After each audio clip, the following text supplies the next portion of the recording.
All right, joining me once again here on the Matthew Filipowicz Show is my good friend Kade Crockford. Kade is the director for the Technology and Liberty Project at the ACLU of Massachusetts, which you can find at aclum.org. She also writes the Privacy SOS blog, which is privacysos.org. You can also find her on Twitter at 1Kade. Kade, thank you so much for being on the show again.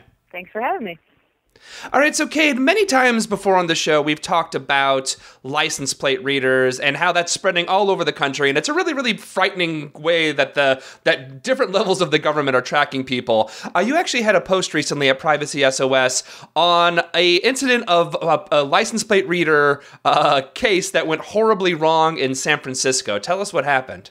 Sure. So, our problem with license plate readers at the ACLU tends to be more about the data collection and retention of large data sets, essentially because if police retain all of the information that they collect through license plate readers, it enables them to warrantlessly track motorists simply by typing your license plate number into one of these databases. If they don't delete the data within a reasonable amount of time, they can return a search history that will show basically everywhere you've driven, or at least lots of information about where you've driven over a period of months or even years, depending on how long they keep the data. So that's our main problem with the technology. But there was a case in 2009, a woman named Denise Green was pulled over in what's called a high-risk felony stop in San Francisco, and she says between 4 and 6 police officers pointed their guns at her. One of them was holding a shotgun pointed at her. She says, told her to raise up your hands, get out of the car. She's again a 47-year-old black woman. She gets out of the car. They tell her to kneel. She had knee problems. She's a large woman, 5'6", and almost 300 pounds. So she kneels down on the ground. They handcuff her. They proceed to search her car and search her person, find nothing on her, and then let her go. About 20 minutes after they had first pulled her over, and it turned out that what had happened was a police officer with a license plate reader in his cruiser got an alert when her car drove past. The license plate reader machine apparently misread her license plate just by one number. It read a 7 where there was a 3. And apparently somebody with a license plate number very similar to hers had their car stolen and reported their car stolen. So basically the short version of the story is that the police officers, instead of visually confirming that the license plate number was the same as the plate number on the stolen car that the license plate reader was saying it was, they simply called it in and started following this woman. And that's despite the fact that the stolen car was a gray truck and Miss Green was driving a dark sedan.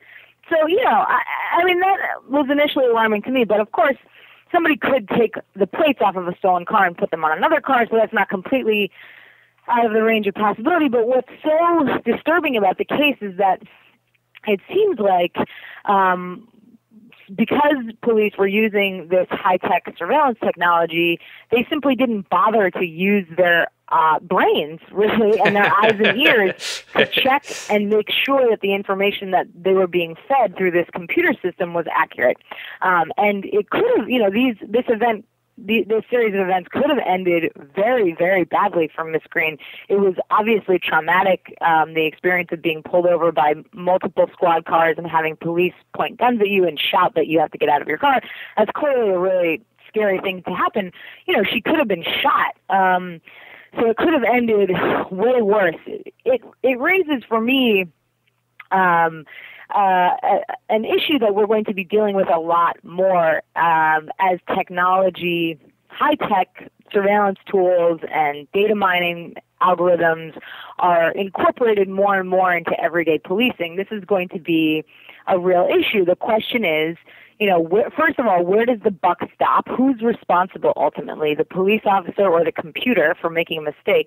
And second, are police officers essentially, dulling their analytical and investigative response to things by relying so heavily on technology to tell them who's dangerous, who's a threat, who's suspected of some sort of wrongdoing.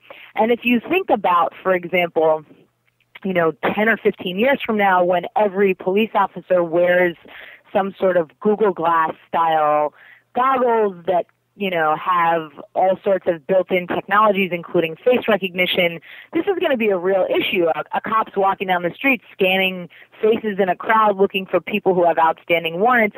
Or what if the computer makes a mistake and he thinks one of those people has a body warrant for murder out on them?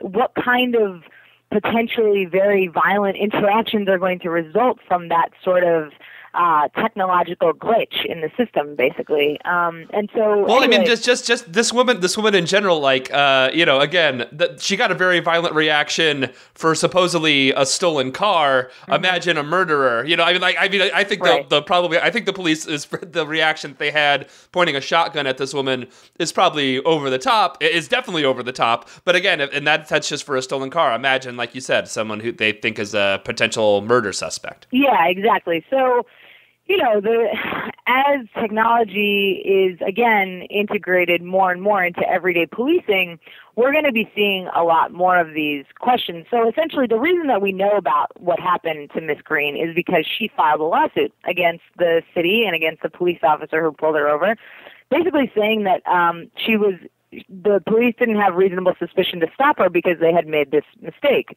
and hadn't double-checked to make sure that the license plate reader was giving them accurate information, which, again, it wasn't.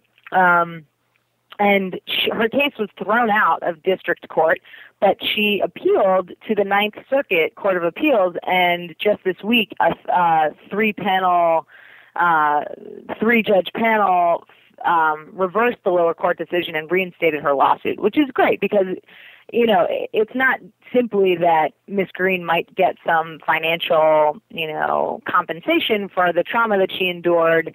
It's also encouraging because it shows that courts are cognizant of this issue, which is that technology isn't always right, and law enforcement need to ultimately be held responsible for their actions. And they can't simply say, well, there was a mistake in the computer, and that's a good enough reason for us to do X, Y, or Z.